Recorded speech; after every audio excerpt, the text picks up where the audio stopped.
Pero, yeah, andyan ang pero mga kapiksi. Kasi, ngayong January, starting ngayong January mga kapiksi, ito yung peaceful resolution na ino-offer sa'yo ni universe. Kasi meron kang chance na magsimula ng panibagong trabaho or panibagong source of income mga kapiksi. So, parang sinasabi dito sa'yo ni universe na hindi mo kailangan magtiis dyan sa trabaho na yan.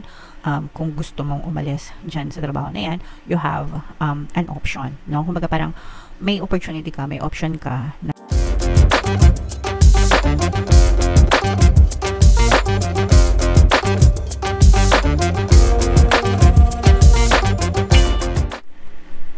hello guys, hello Capricorn, Happy New Year mga kapiksi.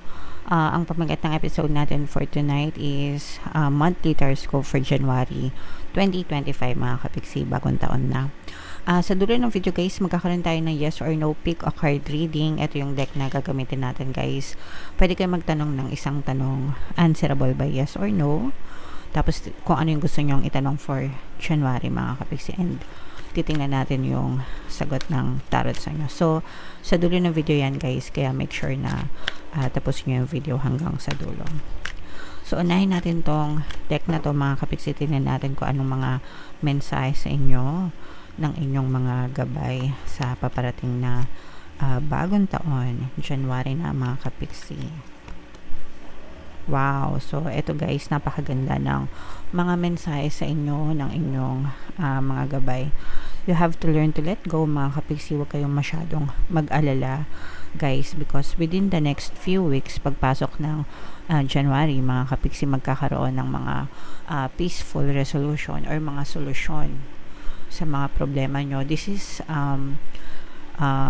will resonate more dun sa mga kapiksi natin na may mga pinagdadaanan sa buhay, may mga challenges, may mga pagsubok mga kapiksi. So, huwag kayong mag-alala because pagpasok ng January, after a few weeks mga kapiksi, maaring ipagkaloob sa inyo ni universe yung mga solusyon sa mga problema nyo, yung mga solusyon sa mga pinagdadaanan nyo mga kapiksi. Makakita din kayo ng liwanag. So, kung mapapansin nyo guys, ayan na yung rainbow, diba? So, yung rainbow, diba, sabi nila, there's a rainbow after the rain. So, yung rain yung pagsubok. So, pag lumalabas na yung rainbow, ibig sabihin, natatapos na yung mga pagsubok nyo. You just have to trust, guys. Trust the process. Trust the divine. Trust the universe. Magtiwala lang kayo. Magkaroon kayo ng pananampalataya, mga kapiksi. Everything will work out for you. Matatapos din lahat ng mga pagsubok and challenges nyo. And you will be in a better place ngayong January, mga kapiksi. So, kung napanood nyo to ngayong December guys, reminder lang, no? Kalimutan nyo na lahat ng mga problema pinagdaanan nyo ngayong December. Wag nyo nang, or ngayong 2024, and wag nyo na siyang dalhin sa 2025 mga kapiksi. Make sure na mag-focus kayo sa 2025 starting January guys, or even started ngayon guys, no? Magsimula na kayo ngayon.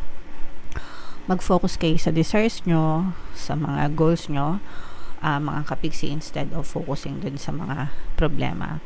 And eventually, you will see changes, small changes, but magiging pabor din sa'yo ang lahat mga kapiksi. Okay? So, i-mind nyo na yan guys sa comment section. Mind peaceful resolution, mind solution sa mga problema. Yan. So, i-mind nyo na yan guys sa comment section.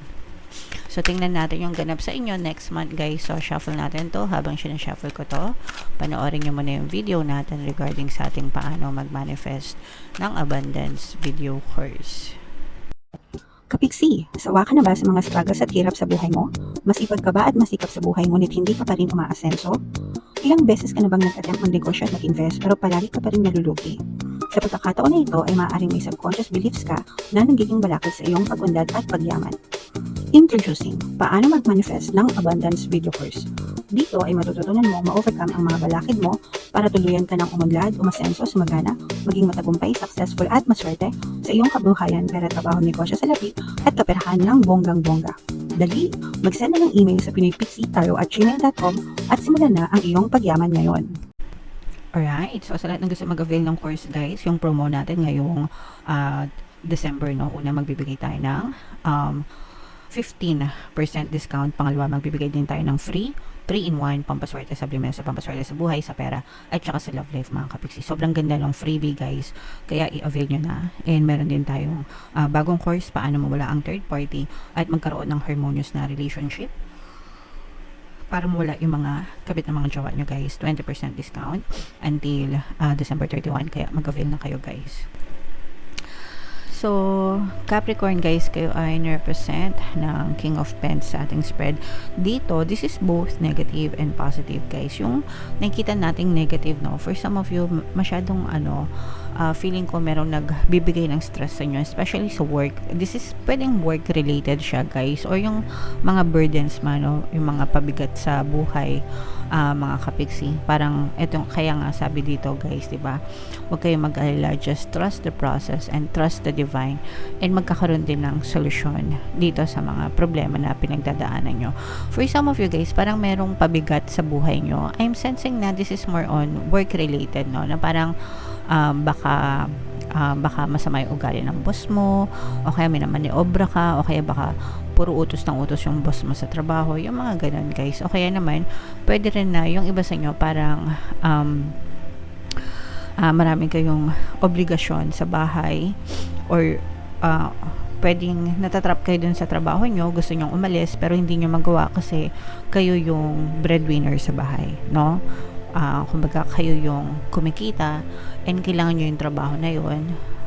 Kailangan nyo magtiis dun sa trabaho kasi marami kayong binubuhay, or may binubuhay kayo, something like that guys, okay? So parang for some of you, nagtitiis kayo dun sa hirap sa trabaho because you need the money. Kailangan nyo yung pera guys, or kailangan nyo ng source of income. Hindi naman kayo makaalis kasi yung iba pwedeng wala kayong malipatan or something. Pero andyan ang pero mga kapiksi, kasi ngayong January, starting ngayong January mga kapiksi, ito yung peaceful resolution na ino-offer sa'yo ni universe, kasi meron kang chance na magsimula ng panibagong trabaho or panibagong source of income mga kapiksi. So parang sinasabi dito sa'yo ni universe na hindi mo kailangan magtiis dyan sa trabaho na yan. Kung gusto mong umalis dyan sa trabaho na yan, you have an option, no? Kumbaga parang may opportunity ka, may option ka na pwedeng subukan kung gusto mong lumipat ng trabaho. Syempre guys, kayo na yung bahala maghanap doon, diba? Kung feel mo na umalis, edi umalis ka. Kung sakal ka na sa boss mo or dun sa workplace mo, diba? Otherwise, kung wala ka namang balak na umalis or lumipat, tiisin mo, no? Tiisin mo yung ganong klaseng environment. In the first place, hindi ka naman nandyan para makapagkaibigan sa kanila, diba? Nandyan ka para magtrabaho. So, don't take it personal, diba? Don't take it against you, yung mga hindi magagandang bagay. Kumbaga, pasok sa isang tenga, labas sa isang tenga. Pero, sabi ko nga, merong ibang opportunities na nag-aantay sa'yo na pwede mong pagkakitaan. It's either panibagong trabaho or panibagong source of income, like business or something. But then again, ikaw pa rin yung magdidesisyon yan. So, timbangan nyo mabuti, guys, yung decision nyo, kasi hindi naman lahat ng sagot is resignation, hindi naman lahat ng sagot sa problema is maghanap ng ibang trabaho, di ba? Pwedeng maghanap ng additional income, ganyan, tapos pagkaya na, tsaka mag-resign. So, bahala kayo guys, discarding nyo yan, but nandyan lang yung offer ni universe sa inyo, okay? And yung offer na yun, magdudulot yan ng solusyon sa mga problema nyo, okay? And sa relationship naman, mga kapiksi, meron ditong presence ng tawag dito, fire sign, Aries, Leo, Sagittarius. So dito, nakikita natin na mahal na mahal nyo yung mahal na mahal kayo ng person nyo, no? Parang feeling ko nga, ito guys, parang feeling ko bumabawi itong person mo sa'yo, no? Pwedeng, to guys, pwedeng nagkaroon kayo ng mga trust issues before ng person mo, pero parang hindi niya makita sa iba, kung lalo na kung nagkaroon kayo ng pag-aaway, pagtatalo, parang hindi niya makita sa iba yung nakita niya sa'yo. So, itong person mo, parang na-realize niya na ikaw pa rin yung gusto niya, ikaw pa rin yung mahal niya, ikaw pa rin yung gusto niyang makasama. Kaya itong person mo, babawi ito sa'yo sa pagpapakilig. So, i-mind nyo na yan, guys, no? Sa mga kapiksi natin na gustong kiligin ngayong January, mga kapiksi. So, maaga ang Valentine's nyo, no? So, maaari kang pakiligin ang person mo and marikindle ang inyong romance. So, what else, guys? Tingnan pa natin. So, dito, sasamahan ka ng person mo lalo na at kung kayo ay namomroblema, guys, no?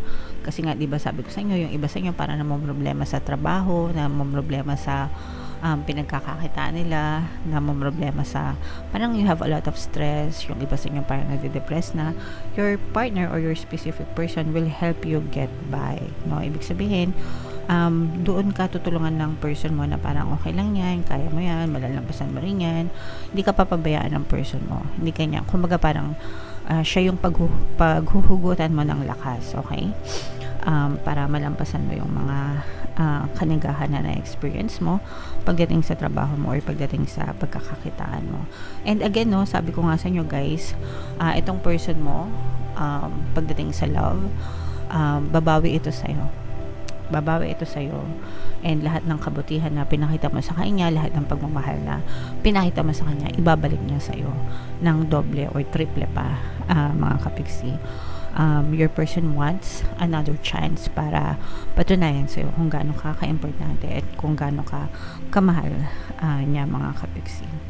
And ito nga, no, kagaya ng sinabi ko sa inyo kanina, peaceful resolution, maraming opportunities na maaaring pumasok sa iyo ngayong January na maaaring maging solusyon dun sa mga pinoproblema mo sa buhay, especially sa pinagkakakitaan mo or sa pangkabuhayan mo, mga kapiksi. So, kayo na yung bahalang mamili, mag-isip mabuti, guys, kung ano talaga yung gusto nyo mangyari sa pangkabuhayan nyo. Kasi minsan, madali lang sabihin na magre-resign na ako, maghanap na akong trabaho. Pero pag nandun na, di ba, ang dami mong dapat na i-consider, especially kung breadwinner ka ng family nyo. Okay? So, comment down below, Capricorn, if feeling nyo nakaresonate kayo dyan. Ito, guys, i-mind nyo itong peaceful resolution, more opportunities, at saka itong harmonious na relationship, yan. I-mind nyo yan, guys, sa comment section, kasi yan yung very positive energies na nakita natin para sa inyo. So, ito na yung ating yes or no pick a card reading, guys. Habang sinashuffle ko tayo, itanong nyo sa isip nyo kung ano yung tanong na gusto nyo malaman for January. Answerable by yes or no. And by the way, guys, no, sa lahat ng gusto mag-join sa ating exclusive membership program, meron tayong membership program, no? Para matuto kayo ng manifestation using the power of your subconscious mind and law of attraction. I-click nyo lang yung join dito sa baba ng video o kaya dito sa taas lalagay natin yung link. Kapag member na kayo, magkaroon kayo ng access sa mga videos natin exclusive for manifestation, guys. Okay? So, hinga ng malalim, Capricorn. Tapos, itanong nyo yung tanong sa isip nyo. And pili kayo ng isang card. Card 1, card 2, card 3. Kung card 1 ang napili nyo, ang sagot sa tanong nyo ay yes. Kung card 2 naman, guys, ang sagot sa tanong nyo ay no. And kung card 3 naman, ang sagot sa tanong nyo ay yes. Okay? So, congratulations, mga kapiksi. Happy New Year. Happy 2025 sa inyong lahat. And comment down below sa mga nakaresonate. And i-mind mo nyo na yan lahat ng magaganda sa comment section. Ito yung ating 2025 kapalaran, mga kapiksi. Ito naman yung ating success stories ng paano mag-manifest ng abundance video course. Click here to subscribe. Ito yung ating mga pampaswerte subliminals. Thank you for liking, sharing, and subscribing. See you next time. I love you all, mga kapiksi. Have a nice day. Bye-bye.